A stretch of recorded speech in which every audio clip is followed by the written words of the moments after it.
Fala, meus queridos e queridas da família PSM, vamos dar continuidade à nossa série Discipulando Discípulos, amém? Não deixe de assistir e não deixe de compartilhar. Vem com a gente, produção, libera aí a nossa vinheta.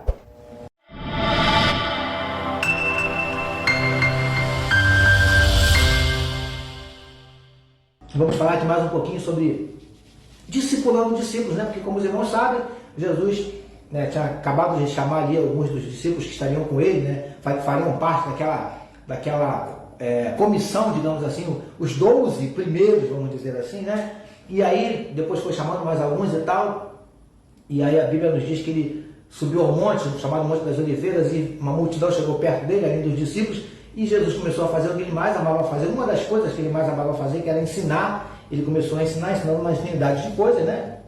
Estamos falando aqui bastante sobre isso, por isso temos usado esse termo, discipulando discípulos, né? Porque aquela palavra dele era também para aqueles que estavam ali, aquela multidão, digamos assim, mas principalmente para os discípulos, tá bom? Então Mateus 5,21 diz assim: ouviste que foi dito aos antigos, não matarás, mas quem assassinar ou matar estará sujeito a juízo. Verso 22. Eu, porém, isso ele falando, tá? Jesus. Eu, porém, olha só para você entender. O verso 21 diz assim, vou parafrasear. Olha só, vocês já ouviram o que foi dito, vocês conhecem, né, o que estava na lei de Moisés lá, né? A lei de Moisés dizia o quê? Não matarás. Quem matar estará sujeito ao quê? A juízo. Então, a lei de Moisés diz isso. Agora eu, Jesus, eu vou dizer o seguinte para vocês. Eu, porém, vos digo, qualquer que se irar contra o seu irmão estará sujeito a juízo. Agora olha aqui para mim, queridos. No verso 21 ele começa falando assim: a lei diz que aquele que matar estará sujeito a juízo.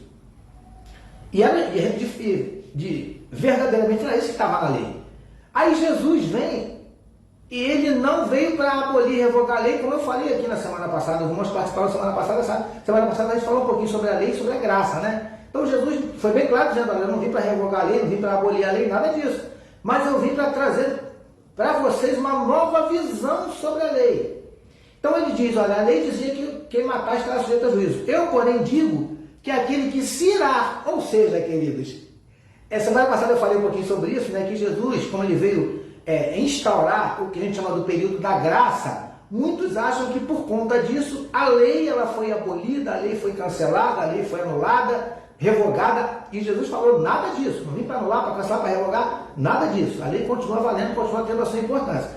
Eu falei um pouquinho disso na semana passada. Por quê? Porque alguns entendem que viver na lei era muito difícil, muito complicado, e viver na graça é fácil. Viver na graça, como o nome diz, é graça, querido. Posso tudo. Mas eu dizer uma coisa para você, na verdade, se nós formos analisar, você vai perceber que Jesus veio de fato, instaurou o tempo da graça, só que não facilitou em nada com relação ao tempo da lei. Eu vou dizer mais para os irmãos. Pelo contrário, a coisa ficou mais séria. A coisa ficou mais complicada. Aqui é um exemplo disso. Porque a lei dizia, aquele que matar. Aí Jesus veio estabelecendo a graça, mas ele fala, olha só, não precisa chegar a matar não. Se você se irar contra o seu irmão, você já está cometendo pecado. Você consegue entender? Ou seja, a impressão que a gente tem é que Jesus veio para complicar um pouquinho mais o negócio. Você consegue entender, queridos? E aí, amados, o que eu entendo aqui? Quando ele fala, olha só, aquele que se irá, queridos, foi Deus que nos criou, Ele nos conhece até mesmo melhor do que nós mesmos. E Ele sabe, queridos, que todos nós, em algum momento da nossa vida nos iramos. Meu amado, olha, você pode ser o cara mais relax, o cara mais light, a pessoa mais tranquila do mundo. Em algum momento, alguém ou alguma coisa vai conseguir fazer você se irar. Você consegue entender? Por quê, pastor? Porque isso é da natureza do ser humano. Você consegue entender? Então, querido, Jesus vem dizer assim, olha só, se você se irar contra o seu irmão, já deu ruim para você. O que Jesus está querendo dizer aqui? Tanto que a Bíblia nos diz, se não estou enganado em provérbio, diz assim, irai-vos, mas não pequeis. Não se põe ao sol sobre a vossa ira. Não é assim que a Bíblia fala? Então, a Bíblia não está dizendo, quando a Bíblia fala irai-vos, a Bíblia não está incentivando ninguém a se irar, não é isso não. Tanto que a Bíblia fala, irai-vos, mas não pequeis. Quando a Bíblia fala irai-vos, por quê? Porque Deus sabe, queridos, que todos nós, em algum momento da nossa vida, vamos nos irar, uns com mais facilidade, outros com menos, uns se iram quase nada, outros estão sempre irados e parece que vivem irados, né? Deus sabe que nós somos assim, é da nossa natureza. Então, por isso que a Bíblia diz, irai-vos. Você pode se irar, mas não pequeis. Então, o que eu entendo aqui, queridos? Quando Jesus fala assim, olha só, se você se irar contra o seu irmão, o que Jesus está falando aqui? Querido, se irar, como eu disse aqui agora, é do ser humano. Agora, cumpre a mim e a você dominarmos essa ira. Você consegue entender? Porque algumas pessoas falam assim, pastor, o sangue subiu, ferveu, eu fiquei cego, pastor, não é bem assim. Por mais que você esteja irado, por mais que você esteja descontrolado, meu querido, nós sabemos o que estamos fazendo. Na hora, você pode até perder o controle e fazer algo que você mais à frente vai se arrepender. Mas no momento que você fez, mesmo irado, mesmo com raiva, mesmo com ódio, você sabia o que você estava fazendo. Talvez você não tenha pensado nas consequências, mas que você sabia, você sabia. Você não estava inconsciente. Você não fez em transe. Você consegue entender? É lógico, queridos, que tanto é que quando há um julgamento, né, de alguém que cometeu um assassinato, por exemplo. Há todo um julgamento, por quê? Porque há assassinatos e assassinatos, não é assim? Então, numa legítima defesa, em alguns casos, né, nos Estados Unidos, por exemplo, mulheres na TPM, no período de TPM que cometem crime, algumas, né, têm a sua pena atenuada por conta disso. Enfim, queridos, isso também já é um outro assunto, mas o que eu estou te dizendo aqui? Que todos nós nos iramos. Agora, cumpre a cada um de nós dominarmos essa ira, não permitirmos que essa ira nos domine, tome conta da gente. Você consegue entender? Porque aí, queridos, se deixarmos a ira tomar conta, aí sim, nós vamos fazer coisas, não que a gente não sabe o que estamos fazendo no momento, mas coisas que certamente depois vamos nos arrepender. Você consegue entender? Por isso, né, tem um ditado que diz, conta até 3. Porque, queridos, vamos ser sinceros, não tem hora que dá vontade né, a pessoa fazer uma coisa com você que dá vontade de... Sim ou não? Pastor, sou crente, sou, graças a Deus, sou pastor, graças a Deus, mas sou ser humano, queridos. Às vezes no trânsito, principalmente, que é um dos lugares mais desafiadores que existem para você exercitar a tua mansidão, queridos, às vezes dá vontade de sair do carro, né, e socar a cara de alguns abençoados aí, que só o sangue de Jesus.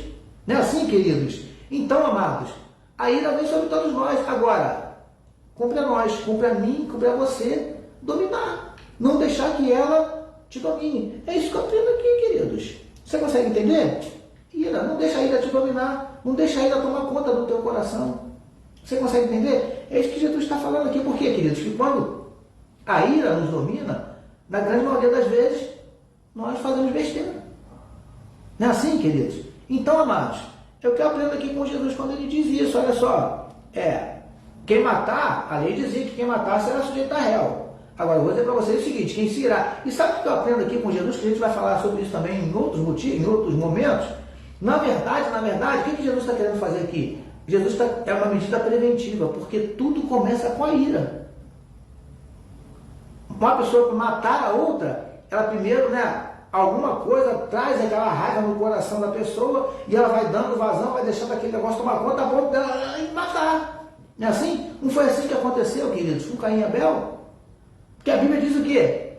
Olha que Deus falou com ele, Caim estava lá no campo e tal, eles fizeram a oferta, Deus aceitou a oferta de Abel, mas não aceitou a de Caim e tal, e a gente sabe da história. E aí a Bíblia diz, queridos, que Caim estava lá, e aí Deus chegou para Caim e falou, Caim, por que tu está com o semblante caído assim? Aí, né, cadê teu irmão? Sei lá, eu sou doutor do meu irmão e tal, enfim. Aí a Bíblia diz que Deus fala assim, olha só, o pecado jaz à porta.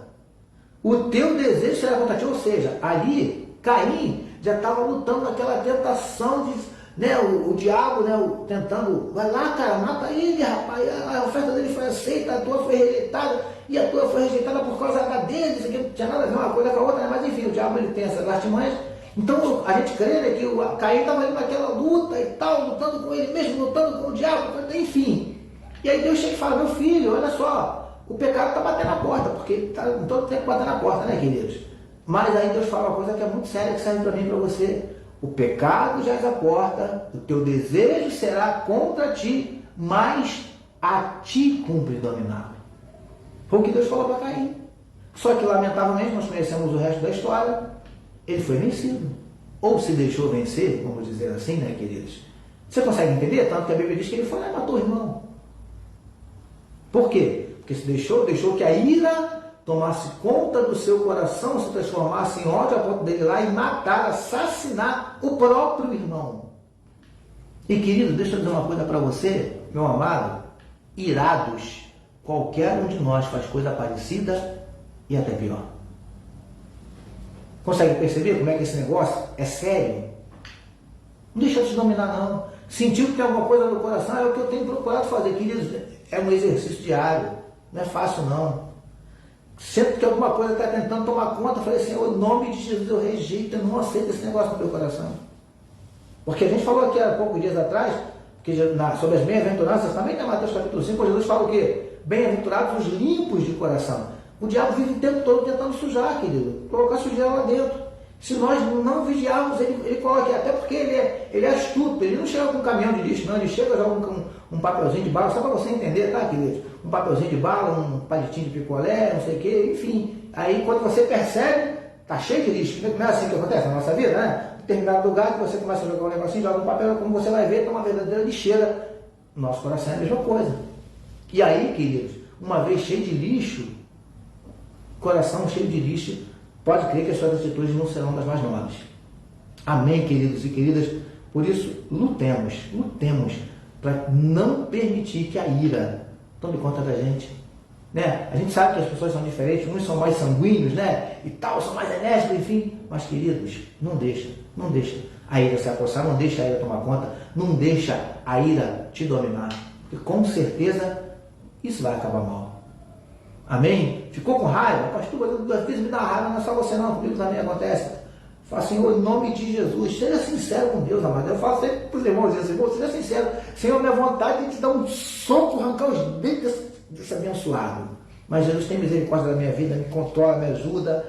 E mais que isso, Pai, coloca amor no meu coração por Ele. Ai, queridos, só Jesus. Você consegue entender? É difícil? Muito. Mas é possível se nós deixarmos que o Espírito Santo de Deus trabalhe nos nossos corações. Tá bom, queridos e queridas? Agora eu quero convidar você para nós orarmos pelas nossas vidas, principalmente pelas nossas famílias, antes de nós terminarmos. Vamos orar? Se você puder, tem alguém aí perto de casa aí, na sua casa, reúne todo mundo junto aí. Vamos orar agora, eu quero abençoar a sua casa, eu quero abençoar a sua família. Vamos orar, queridos?